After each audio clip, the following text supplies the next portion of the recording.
My dear students, कसे आहात सर्वजण?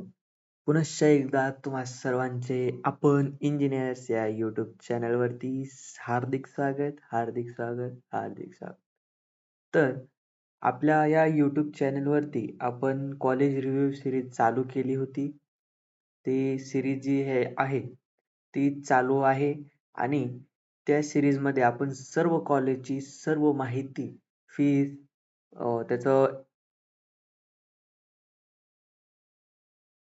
फी स्ट्रक्चर, त्याचं जे पॅकेज, त्याची जी स्कॉलरशिप किंवा त्याच्यातले ब्रांचेस, त्याचा कट ऑफ, हे सर्व काही आपण हे या यूट्यूब चॅनलवरती कॉलेज रिव्ह्यू सिरीजमध्ये आपण सांगत आहोत. तरी तुम्ही ते कॉलेज रिव्ह्यू सिरीज हे आपण पाहू शकता. त्याच्यासाठी स्पेशल आपण प्लेलिस्ट बनवली आहे, तर ती आपण चेक करू शकता. तर चॅनलवर नवीन असाल तर चॅनलला सबस्क्राईब करा.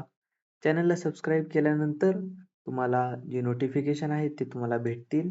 तर म्हणूनच तुम्ही चॅनलला सबस्क्राईब करा आणि व्हिडिओ कसा वाटला डिस्क्रिप्शन बॉक्समध्ये नक्की कळवा. तर पहा, MST-CET 2025. अरे बाबा, आता MST-CETची डेट पण आली का सर? नाही. तर डेट नाही आली तर आता पहा, याच्यामध्ये आपण काय काय पाहणार आहोत? ओव्हरव्ह्यू पाहणार आहोत. आणि सब्जेक्ट कोणते कोणते आहेत तुम्हाला माहीतच असतील. त्याचा क्रायटेरिया काय आहे ते पण मी सांगणार आहे. टेंटेटिव्ह डेट सांगणार आहे, जे की फिक्स नाही आहेत. ते 4-5 दिवस मागे पुढे होऊ शकतात. आणि पेपर पॅटर्न हा कसा असणार आहे, कोणत्या विषयावरती किती क्वेश्चन आहेत, किती क्वेश्चनला किती मार्क आहेत, हे सर्व काही या YouTube व्हिडिओमध्ये आपण आज जाणून घेणार आहोत. तर तुम्हीही MST-CET 2025 देत असाल तर हा व्हिडिओ तुमच्यासाठी खूपच महत्त्वाचा ठरणार आहे, किंवा तुमचे मित्र देत असतील तर त्यांना हा व्हिडिओ नक्की शेअर करा. तर आपण पाहूयात आपण सुरुवात करूयात व्हिडिओला. तर पहिल्यांदा सुरू लॉंग फॉर्म पहा. MST-CETचा लॉंग फॉर्म आहे Maharashtra health and technique common entrance test. म्हणजे ही टेस्ट फक्त महाराष्ट्रापुरतीच आहे. हो, ही टेस्ट फक्त महाराष्ट्रापुरतीच आहे. कंडक्टिंग बॉडी म्हणजे कंडक्ट कोण करतं? State common entrance test cell, Maharashtra state. ठीक आहे. फ्रिक्वेन्सी, अरे बाबा सर, आता मला कळालं की ह्याचं लॉंग फॉर्म कळालं, हे कंडक्ट कोण करतात कळालं, पण आता ही किती वेळेस होते वर्षातून? आता सर सर जेई तर वर्षातून 2 वेळेस होते ना? हा, हो बाळ, जेई वर्षातून 2 वेळेस होते. पण MST-CET वर्षातून एकच वेळेस होते. आणि पाहू शकता आपण, MST-CET ही जी एक्झाम आहे ती वर्षातून एकच वेळेस होते. आणि पार्टिसिपेटिंग कॉलेजेस जे आहेत मोर दॅन 500, म्हणजे 500 पेक्षा जास्त कॉलेज जे आहेत हे MST-CET थ्रू तुम्हाला भेटू शकतात. पण काही कॉलेज चांगले आहेत, काही कॉलेज वाईट आहेत. तुम्हाला कसं कळल? अरे बाबा, मला कसं कळल सर की कॉलेज हा चांगला आहे, हे वाईट आहे? ह्या पर्सेंटाईलला ह्या कॉलेज भेटते, मला इतके पडलेत, मला कोणतं कॉलेज भेटेल, कसं कळेल सर? काही चिंता करू नका. आपल्याला खाली प्लेलिस्ट भेटेल आपल्या चॅनलवरती, कॉलेज रिव्ह्यू म्हणून. त्या प्लेलिस्टमध्ये जाऊन तुमच्या पर्सेंटाईलनुसार तुम्ही कॉलेज चेक करू शकता, किंवा तुम्हाला जे आवडेल ते कॉलेज तुम्ही चेक करू शकता. मोड आहे CBT, म्हणजे कम्प्युटर बेस्ड टेस्ट. आता तुम्ही म्हणाल सर कम्प्युटर बेस्ड टेस्ट आहे म्हणजे आम्ही घरी बसून द्यायची का, कम्प्युटरवरती द्यायची? नाही. तर तुम्हाला फॉर्म भरल्यानंतर एक सेंटर येईल, जे की तुम्हाला तिथं जाऊन सेंटरला बसून तिथल्या PC वरती तुम्हाला कम्प्युटर बेस्ड टेस्ट ही द्यायची असते. आणि टोटल हे जे आहेत MCQ क्वेश्चन तुम्हाला येत असतात MST-CET मध्ये. तर इथं पहा, तुम्हाला 2 सब्जेक्ट चॉईसेस भेटणार आहेत. एक आहे PCM, एक आहे PCB. आता PCM म्हणजे काय? फिजिक्स, केमिस्ट्री, मॅथ हे 3 सब्जेक्ट, किंवा फिजिक्स, केमिस्ट्री, बायोलॉजी हे 3 सब्जेक्ट. तुम्ही PCM जर चॉईस केलं तर तुम्हाला इंजिनिअरिंग अँड टेक्नॉलॉजी मध्ये येता येईल. थोडक्यात काय, इंजिनिअरिंग तुम्हाला घेता येईल PCM, फिजिक्स, केमिस्ट्री, मॅथ जर तुम्ही चूज केलं तर. आणि PCB, फिजिक्स, केमिस्ट्री, बायोलॉजीला जर तुम्ही चूज केलं तर फार्मसी किंवा फार्म डी तुम्हाला ह्या सब्जेक्ट वरनं करता येईल. तर पुढे पाहूया. नॅशनॅलिटी, तर एलिजिबिलिटी क्रायटेरिया काय आहे? नॅशनॅलिटी काय आहे? तुमची इंडियन असली पाहिजे, तुम्ही भारतातले असले पाहिजेत. नक्कीच तुम्ही व्हिडिओ पाहताय आपला मराठीतला, म्हणजे तुम्ही भारतातले महाराष्ट्रीयन असाल असं मी एक इच्छा व्यक्त करतो. मी मराठीतनं व्हिडिओ बनवण्याचं एक कारण आहे की महाराष्ट्रातील सर्व विद्यार्थ्यांना हा व्हिडिओ समजला पाहिजे. काही जणाला हिंदी कळत नाही, काही जणाला हिंदीतला अर्थ समजत नाही किंवा काही जणांना त्यांचे व्हिडिओ पण समजत नाहीत. तर मराठीत जे व्हिडिओ बनवण्याचं कारण एकमेव आहे की तुम्हाला हा व्हिडिओ व्यवस्थितरित्या समजला पाहिजे. महाराष्ट्रातील मुलांना जे काही अडचणी येतात हिंदीमध्ये जे समजण्याच्या ते दूर झाल्या पाहिजेत. ह्या मागचा हेतू आहे. तर एज्युकेशन पहा 10+2 पासिंग विथ मिनिमम 45%. म्हणजे 10+2 म्हणजे 12वी तुम्हाला पासिंग असली पाहिजे मिनिमम 45%. मिनिमम 45% हे कोणीही म्हणजे कुठल्याही जरी कॉलेजला असाल तरी पडेल. तर तेवढं काही टेन्शन नाही. फक्त तुम्ही 12वी पास असला पाहिजेत. तर वेटेज काय आहे, की सर आता मी 11वीला आहे, 11वी दिली, 12वी दिली. तर वेटेज काय आहे? म्हणजे कोणत्या 11वीतून जास्त क्वेश्चन येतात का 12वीतून? काही जण म्हणतात की CETला 11वीतून क्वेश्चन येत नाहीत, पण तसं नाहीये बाळांनो.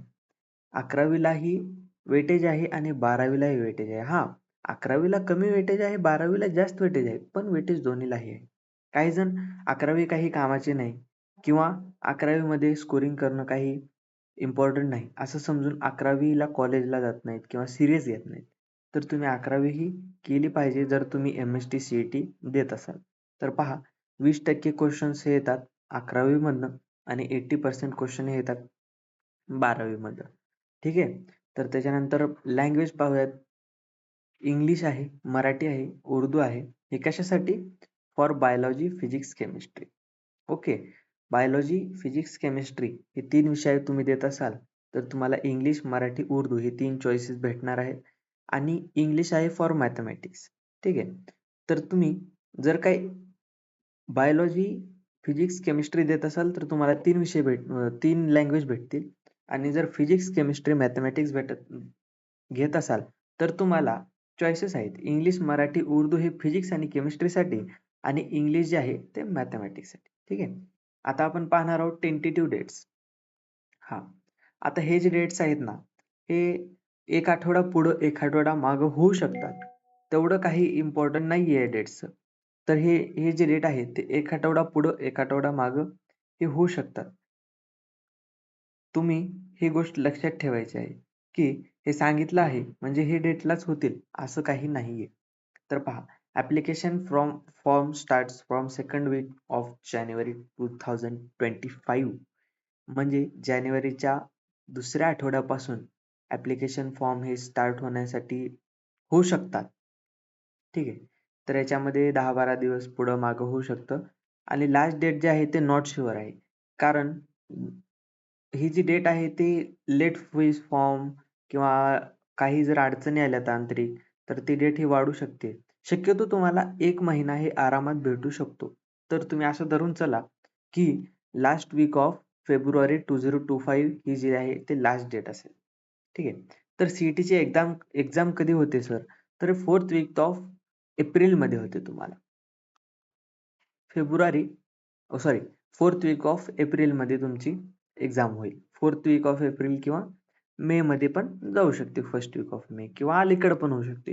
ही टेंटेटिव्ह डेट्स आहेत. पुन्हा एकदा सांगतो मी, ही टेंटेटिव्ह डेट्स आहेत म्हणजे निश्चित डेट नाहीये. ठीक आहे. तर त्याच्यानंतर आता आपण पाहणार आहोत पेपर पॅटर्न कसा येतो. कोणत्या पेपरला किती क्वेश्चन आहेत, किती वेटेज आहे, तुम्हाला कोणत्या ह्याच्यावरती भर दिला पाहिजे, ते सर्व मी सांगणार आहे. ठीक आहे. तर तुम्हाला पेपर 1 जो आहे तो असणार आहे मॅथेमॅटिक्ससाठी 10+40=50 MCQ असणार आहे. तर सर हे 10+40 काही समजलं नाही हो. सांगता का? अरे सांगतो ना, आहे ना मी. 10+40 म्हणजे 10 MCQ हे तुम्हाला 11वी वरती येणार आहेत आणि 40 MCQ हे तुम्हाला 12वी वरती येणार आहेत. असे टोटल 50 MCQ हे मॅथेमॅटिक्ससाठी असणार आहेत आणि मार्क्स पर क्वेश्चन जे आहेत ते आहेत 2 मार्क्स पर क्वेश्चन. म्हणजे एका MCQला तुम्हाला 2 मार्क भेटणार आहेत. तर असे टोटल मार्क 100 आहेत. ड्युरेशन आहे 90 मिनिट म्हणजे जवळपास 1.5 तास. ठीक आहे. त्याच्यानंतर पहा पेपर 2. पेपर 2 तुमचा फिजिक्स असणार आहे 10+40 ह्याला सुद्धा जे की तुम्हाला 11वी वर 10 MCQ आणि 12वी वर 40 MCQ असे 50 MCQ. एका MCQ ला 1 मार्क आणि टोटल मार्क जे आहेत ते 100 असणार आहेत. हे 100 कसे असणार आहेत ते सांगतो मी. आणि टाइम जे आहे ते 90 मिनिट असणार आहे. तर तुमचं पेपर 2 जे आहे फिजिक्स केमिस्ट्री, फिजिक्सचे 50 MCQ, केमिस्ट्रीचे 50 MCQ, एक मार्काला टोटल झाले 100, टोटल मार्क झाले 100. ठीक आहे. आणि दोन्ही मिळून तुम्हाला ड्युरेशन असणार आहे 90 मिनिटाचा. इथे थोडीशी गडबड झाली आहे, तर तुम्हाला मी व्यवस्थितरित्या समजून सांगतो. जे की तुम्हाला फिजिक्स आणि केमिस्ट्रीला 50-50 MCQ येणार आहेत. एक मार्कासाठी.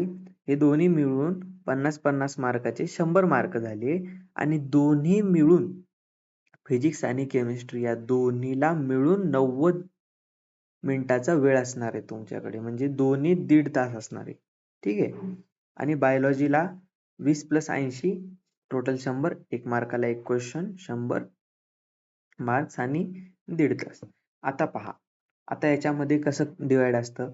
जर तुमचं PCM फिजिक्स केमिस्ट्री मॅथमॅटिक्स असेल तर तुम्हाला फिजिक्स आणि केमिस्ट्रीला 100 गुणांसाठी 1.5 तास असतो. फिजिक्स आणि केमिस्ट्री दोन्ही मिळून 1.5 तास पेपर असतो आणि मॅथमॅटिक्सला सेपरेट तुम्हाला 1.5 तास भेटत असतो. जेव्हा तुम्ही फिजिक्स आणि केमिस्ट्रीचा पेपर सॉल्व्ह करत असता तेव्हा तुम्हाला मॅथमॅटिक्सचा पेपर हा दिसत नाही. तुम्हाला 1.5 तास दिला जातो फिजिक्स आणि केमिस्ट्रीसाठी. तो पेपर तुमचा सॉल्व्ह झाल्यानंतर किंवा तुमचा 1.5 तास संपल्यानंतरच तुम्हाला मॅथमॅटिक्सचे 1.5 तासचा वेळ दिला जातो. त्याच्यामध्ये तुम्हाला 50 क्वेश्चन दिसतात. एका क्वेश्चनला 2 मार्क असतात. ठीक आहे. हे झालं PCM वाल्यांसाठी. आता आपण पाहणार आहोत PCB वाल्यांसाठी. Physics, chemistry, biology. तर ह्याच्यासाठी पण तसंच आहे. फिजिक्स आणि केमिस्ट्रीसाठी तुम्हाला 1.5 तास दिला जातो 100 क्वेश्चनसाठी, 100 गुणांसाठी. ठीक आहे.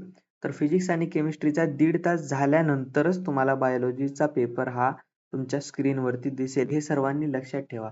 फिजिक्स आणि केमिस्ट्रीला फक्त तुम्हाला 1.5 तास भेटला जातो. आणि तुम्ही जर म्हणलात आपण केमिस्ट्री सोडवू, मॅथमॅटिक्स सोडवू आणि नंतर फिजिक्स सोडवू, तसं तुम्हाला होणार नाही. तुमचा फिजिक्स आणि केमिस्ट्रीचा पेपर संपल्यानंतरच किंवा त्याचा टाइम संपल्यानंतरच तुम्हाला मॅथमॅटिक्सचा पेपर दिसेल. काही जणाला वेळ पुरत नाही. कसं? काही जण म्हणतात फिजिक्स आणि केमिस्ट्री आहे. मला फिजिक्स येतं. मी फिजिक्स सोडवतो, केमिस्ट्री सर्वात लास्टला सोडवतो. पण तसं नाही बाळा. 1.5 तास झाल्यानंतर तुमचा पेपर हा गायब होतो. म्हणजे तुमचा पेपर ऑटोमॅटिकली सबमिट होतो. त्याच्यानंतर तुम्हाला 1.5 तासाचा पेपर भेटला जातो, जो की मॅथमॅटिक्स असो किंवा बायोलॉजी असो. ठीक आहे. तर आशा आहे की तुम्हाला हा पेपर पॅटर्न किंवा होणारे 2025 चे MSCET याचा syllabus, paper pattern, subjects, criteria, tentative dates, paper pattern, overview सर्व तुम्हाला समजला असेल. चॅनलवरती नवीन असाल तर सबस्क्राईब करा. मित्रांबरोबर शेअर करायला विसरू नका. धन्यवाद.